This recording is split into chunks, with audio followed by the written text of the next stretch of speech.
social conservatism was really bringing me down. And I realized as time went on, I wasn't a Bush conservative. I was really a libertarian. You know what our motto here at Alternative Nation is? Win with Dick. We've been saying it for years. Christianity makes you feel guilty for, just being a person. Well, so does the environmental movement. It makes you feel, or PETA or something like that. I mean, I don't know. You tell me. Well, it's like, you're not a woman. You're a lizard walking around with a stolen genital. I was actually persecuted in an article for not being enough of a feminist because I stood up for individuals' rights.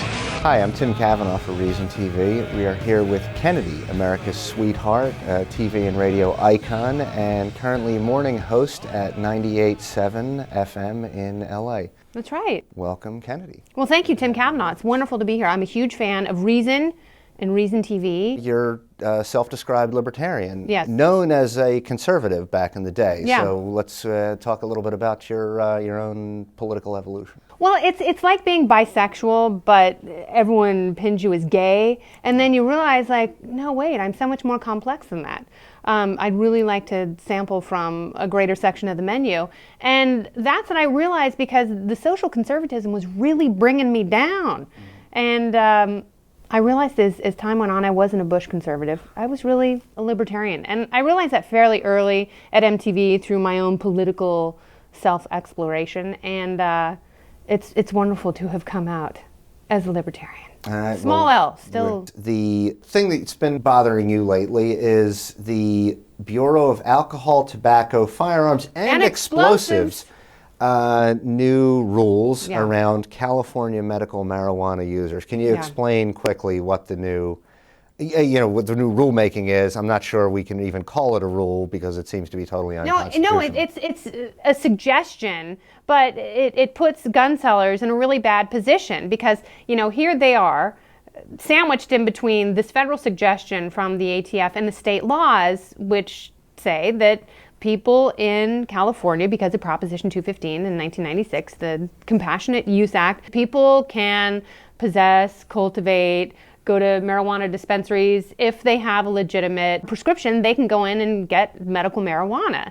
But now the ATF is telling gun sellers, do not sell guns to these people because they are using illicit drugs, because it's still illegal on the federal level. It seems to me the ATF does not have the authority to give such an order, but I mean, it's at this point, none of it has been litigated or anything like that. No, I mean, it's criminal. It's insane. Yeah. And you can't just take aspects of the Constitution and modify them willy-nilly to fit what you think is a correct moral purpose. It hasn't gotten a lot of attention. I don't know, did the LA Times even write anything about it? No, I didn't read about it in the LA Times. I read about it in the SAC-B. That's one of those areas where nobody in the media cares if nobody's allowed to get a gun. They don't want anybody to get a gun in the first place. Yeah, screw them all. Right. This is not just for dispensary owners, but this is actually for patients as well. But it's okay for Eric Holder and the rest of the United States government to funnel weapons to Mexican drug lords. That's okay. Yeah. But God forbid law-abiding citizens in this country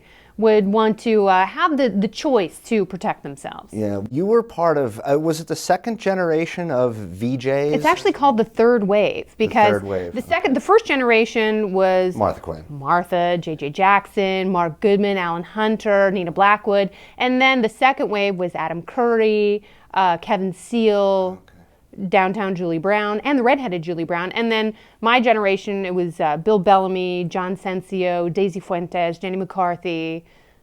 I was in there. Okay. There was a little-known comic from New York who was a VJ for a summer at the MTV Beach House. This guy was completely broke, and he used to go out to the beach house even when he wasn't scheduled to work, just so he could stay somewhere for free and eat free food. His name was Jon Stewart. I don't know if you've ever heard of him. I have heard of that guy, yeah. No, and I remember him, for years I continued to associate him with MTV after he had sort of become famous for other stuff. You were kind of a controversial person at the time. You were at one point voted the most hated VJ. Yeah. I believe you have currently a 63% on Am I Annoying? So That's great. Yeah, I mean, how much of that was political? Because it did seem, even you actually hit at MTV when I was in my too good for TV of any kind mode, but I got the sense that it was like... You were just surrounded by your books. Exactly, yeah, exactly. It was sort of controversial to be, in favor of the Republicans at the time. Yeah, no, it really was. And it was something that was cute until it became more serious. And for example, in 1996, the Dole campaign reached out to me at the end of the campaign because right before the election, they were doing the 96 Hours to Victory tour. And so they were kind enough to invite me on the private plane.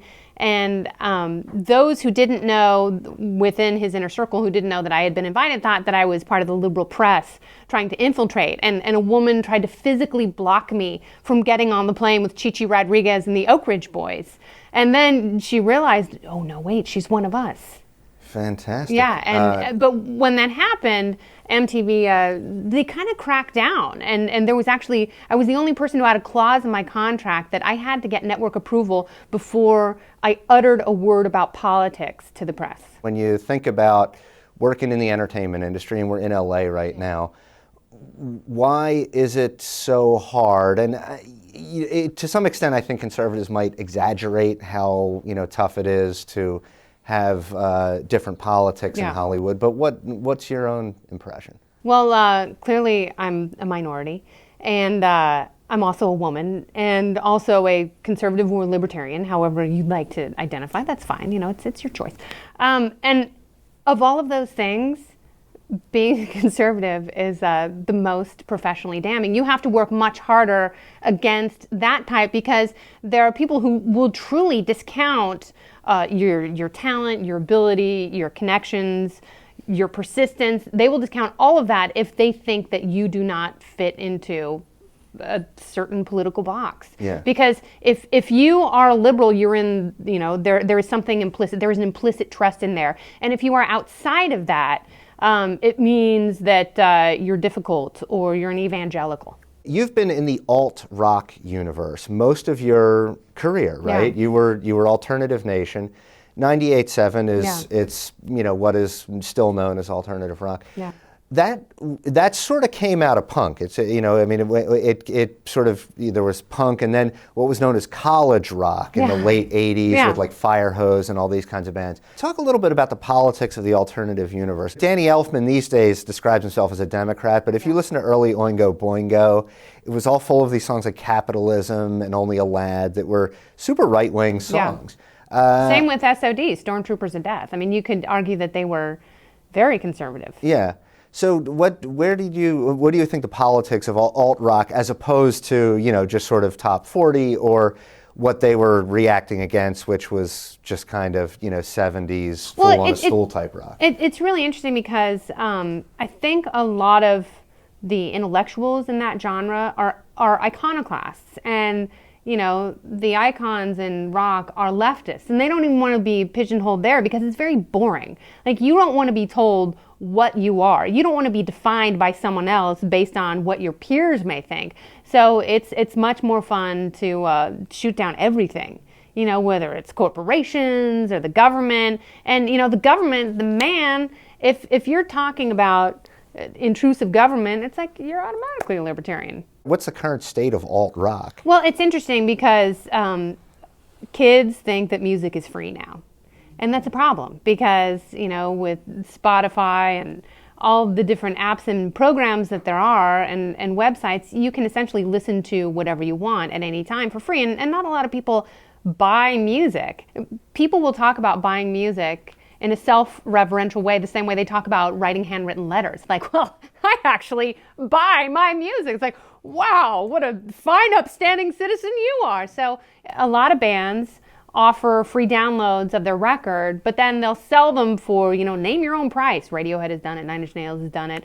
Plenty of bands have done it, and they've realized that DIY, which is the old punk rock model, Minor Threat and Fugazi, that was the way that a lot of the DC bands operated for a long time, and it's the only way anyone's going to make money. You have to own your own content. You have to own your own music. You have to be in charge of the vertical integration of your band.